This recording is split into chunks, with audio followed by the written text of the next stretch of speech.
समझते हैं आज की क्लास में। तो वर्क डन क्या है? जब एक बॉडी में फोर्स अप्लाई होता है और वो क्या होता है, डिस्प्लेस होता है in the direction of force, तो इसको क्या कहते हैं? वर्क डन कहते हैं। जैसे कि एक एग्जाम्पल है, एक बॉडी है और उसमें 7 न्यूटन का फोर्स अप्लाई हुआ है और वो डिस्प्लेस हो रहा है कितना, 8 मीटर का। तो work done force into displacement जो कि कितना है, 56 जूल। और यूनिट ऑफ वर्क डन क्या है? जूल। इधर देखते हैं कि एक बॉडी ए है और एक बॉडी बी है। बॉडी ए में फोर्स कितना है? 20 मीटर। बॉडी बी में कितना है? 30 मीटर। उस फोर्स अप्लाई करने के बाद वो 50 मीटर डिस्प्लेस करता है और बॉडी बी 75 मीटर डिस्प्लेस करता है। तो हम वर्क डन इस बॉडी में ज्यादा हो रहा है, बॉडी ए या बॉडी बी? कौन सा? Body B. तो वर्क डन को हम कितने थ्री टाइप्स में वो डिवाइड करते हैं, जैसे कि positive work done, negative work done और zero work done. Positive work done किसे कहते हैं? जब फोर्स डायरेक्शन ऑफ फोर्स और वो जो डिस्प्लेसमेंट होता है उसका डायरेक्शन सेम होता है, उसको क्या कहते हैं? Positive work done. Negative work done क्या है? फोर्स जिस डायरेक्शन में होता है उसका विपरीत डायरेक्शन, अपोजिट डायरेक्शन में क्या होता है? डिस्प्लेसमेंट होता है, उसको क्या कहते हैं? Negative work done. और जीरो वर्क डन क्या कहते हैं? हाँ, जैसे कि उसको फोर्स देते हैं लेकिन वर्क डन नहीं होता है, उसको क्या कहते हैं? Zero work done. जैसे कि इधर वो क्या है, फोर्स दे रहा है और बॉडी में डिस्प्लेस हो रहा है, तो फोर्स का डायरेक्शन भी उसी दिखना होता है और डिस्प्लेसमेंट का भी डायरेक्शन उसी डायरेक्शन में हो रहा है, इसीलिए वो क्या है? Positive direction. इसी तरह डिस्प्लेसमेंट तो हो रहा है इधर ऊपर से, लेकिन वो जो ग्रेविटी होता है उसका डायरेक्शन कौन सा? नीचे की तरफ हो रहा है, तो उसको हम क्या कहते हैं? Work done by the gravity is negative. लेकिन इधर एक अकेला बंदा वो क्या करता है? ट्रेन को पुश कर रहा है लेकिन वो डिस्प्लेस होगा क्या? नहीं, तो जीरो वर्क डन।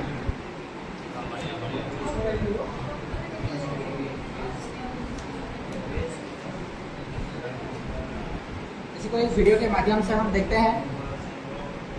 ओनली उसका क्या है? मैग्नीट्यूड है। जैसे ही वो 10 जूल होता है, क्या कितना है? वो मैग्नीट्यूड ओनली होता है, उसका डायरेक्शन नहीं होता है। उसके बाद हम पढ़ेंगे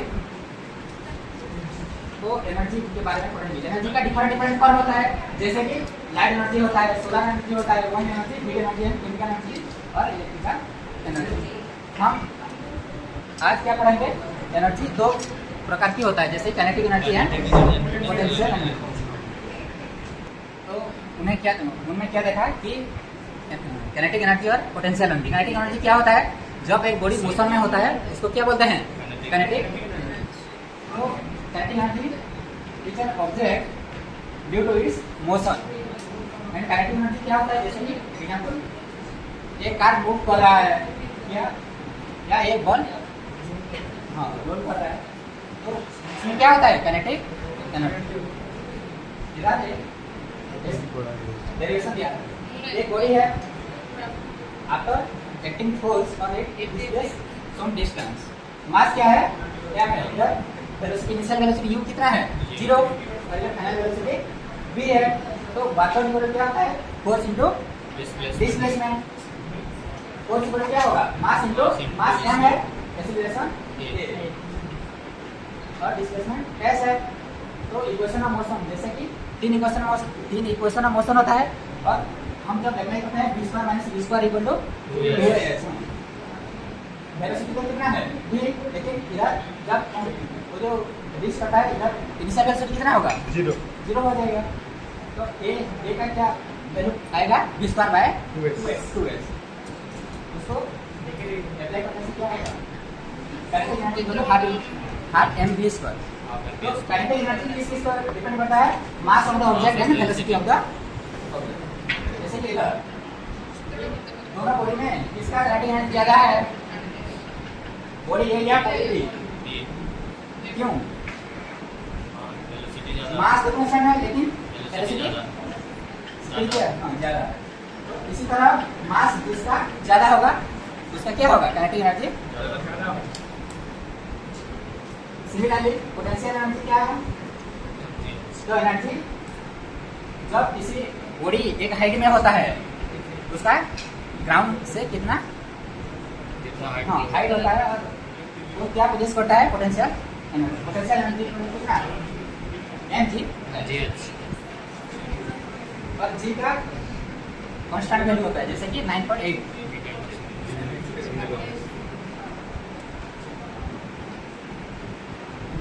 potential energy does not depend on the path. जैसे कि बॉडी इधर तक ये डिस्प्लेस हो रहा है डिफरेंट पाथ को लेकर लेकिन वो जो हाइट होता है क्या वो डायरेक्ट लेते हैं। हमने क्या देखा कि law of conservation of energy की उनमें क्या होता है? Energy neither be created not be destroyed. Energy कभी इसको क्रिएट कर नहीं सकते कि डिस्ट्रॉय भी नहीं कर सकते। जैसे कि हम सन से क्या पाते हैं? लाइट एनर्जी पाते हैं। लाइट से हीट एनर्जी, हीट एनर्जी से क्या? विटामिन डी और उनमें से केमिकल एनर्जी रिलीज हमारे बॉडी में काम आता है। इधर एक सिस्टम है, हम चेक करेंगे कि इसमें 3 पोजीशन है ए बी और सी। तो उनमें से वो law of conservation of energy को फॉलो करता है कि नहीं उसको हम देखेंगे कि ए पॉइंट में उसका एनर्जी कितना है, बी पॉइंट में एनर्जी कितना है और सी में एनर्जी कितना है। तो 8.8 टोटल एनर्जी कितना होगा? Potential energy plus kinetic energy. ये तो पोटेंशियल एनर्जी क्या इस बॉडी रेस्ट में है अभी, तो पोटेंशियल एनर्जी कितना होगा? mg है। वो रेस्ट में इसलिए इसका काइनेटिक एनर्जी क्या होगा? 0 हो जाएगा। सिमिलरली तो टोटल एनर्जी क्या होगा? 8.8 mgh। पॉइंट बी में इसी तरह पोटेंशियल एनर्जी बॉडी वो तो बॉडी अभी बी पॉइंट में वो गति करके आया और जो हाइट होगा टोटल हाइट कितना है? h और फ्रॉम a टू b इनका हाइट क्या है? s minus plus kinetic energy क्या होगा? Half m v square. ये इक्वेशन पुट करने के तो v स्क्वायर क्या होगा? 2gx। तो इसी तरह mgh और mgh ये वर्क के क्या हो जाएंगे? mgh 8.6 इधर भी वो काइनेटिक एनर्जी और पोटेंशियल एनर्जी। इधर पोटेंशियल एनर्जी कितना होगा? रेस्ट में है अभी 0 और हाइट h है इसलिए क्या होगा? 0 हो जाएगा और इधर भी mg तो total point A total energy 8.8 B and C remains क्या होगा? Constant which is equal to mg।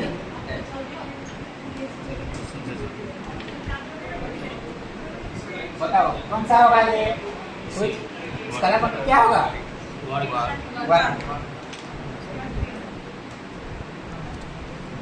Water store in dam. Dam में जो पानी होता है कौन सा एनर्जी होगा?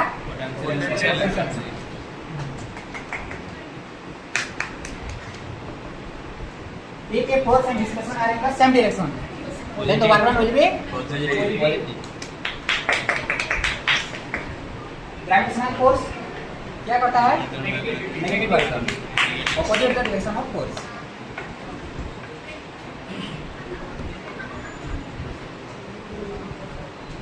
ये क्या होगा? फोर्स कितना है? 30 न्यूटन। डिस्प्लेस कर रहा है 5 मीटर। तो वर्क डन क्या होगा?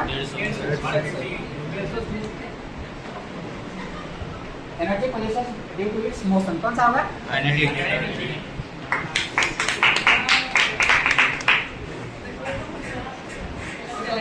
कंजर्वेशन ऑफ एनर्जी क्या होता है? हाँ neither be created not be destroyed. When a body falls towards the earth then total energy क्या होगा? Increase decrease constant fast increase then decrease क्या होगा? कांस्टेंट होगा। Thank you.